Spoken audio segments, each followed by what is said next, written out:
বৰ্তমান আছোঁ কলহী নদীৰ পাৰত। এয়া কলহী নদীখন। উফ কি শান্তি। এতিয়া এক্সপ্ৰেছ কৰিব পৰা নাই। কিমান ভাল লাগিছে ইয়াত আহি। লকডাউনৰ এই সময়ছোৱাত কিমান আৰু ঘৰত থাকিম। তো ভাবিলোঁ ইয়ালৈ আৰু আপোনালোককো দেখুৱাওঁ ইয়াৰ পৰিৱেশ, কলহী নদীৰ পৰিৱেশ মই দেখুৱাবলৈ চেষ্টা কৰিছোঁ আপোনালোকক। ভাল পালে কমেণ্ট কৰি পেলাই জনাব কেনেকুৱা লাগিছে। এটি ইণ্টাৰেষ্টিং কথা কওঁ এই নদীখনক লৈ পেলাই।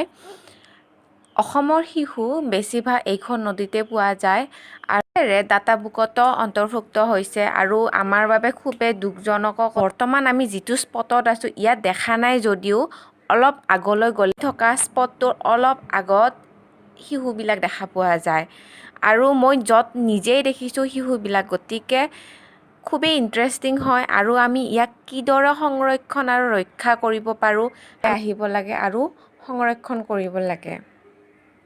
নদীখনক কলহী নদী বুলি কয়, কোনোবাই কয় কুলচি নদী। নদীখন এখনেই হয়। ভাবিছোঁ ইয়াত এই নদীখনত আহি পেলাই মই নাও খেলখন ইয়াৰ পৰাই শ্বুট কৰি পেলাই আপোনালোকক দেখুৱাম বুলি ভাবিছোঁ, কিয়নো ইয়াতে সবাতোকৈ ডাঙৰ এখন নাও খেল হয় কামৰূপ ডিষ্ট্ৰিক্টৰ ভিতৰতে। অলপ আগলৈ যাওঁ, কি আছে চাম আমি। সেইপিনে পৰিৱেশবিলাক আপোনালোকক দেখুৱাবলৈ চেষ্টা কৰিম। ধুনীয়াকৈ অলপ আগত এটা নিজৰা আছে, নিজৰাটো কেপচাৰ কৰাৰ কাৰণে চেষ্টা কৰিম। লগতে ইয়াত বহুত দেখিবলৈ পোৱা যায় বান্দৰ থাকে আৰু বান্দৰবিলাক ওচৰৰ যিখন ফৰেষ্ট আছে সেই ফৰেষ্টখনৰ পৰা আহে ইয়ালৈ। গতিকে আপোনালোকক দেখুৱাবলৈ চেষ্টা কৰি আছোঁ, চাই থাকক শেষলৈ ভিডিঅ'টি।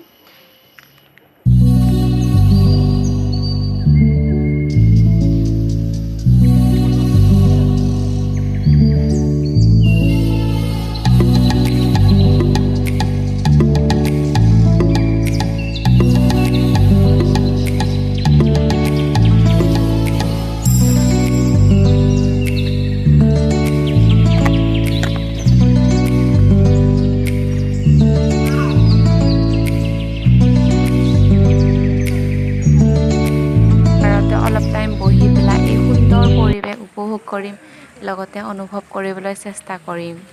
যাবলৈ ওলাইছোঁ। কুলচি নদীখন বা কলহী নদীখন কেনেকুৱা পাইছে আপোনালোকে জনাব কমেণ্ট বক্সত আৰু ভাল পালে ভিডিঅ'টি লাইক কৰিব, ছাবস্ক্ৰাইব কৰিব, লগতে শ্বেয়াৰ কৰিব।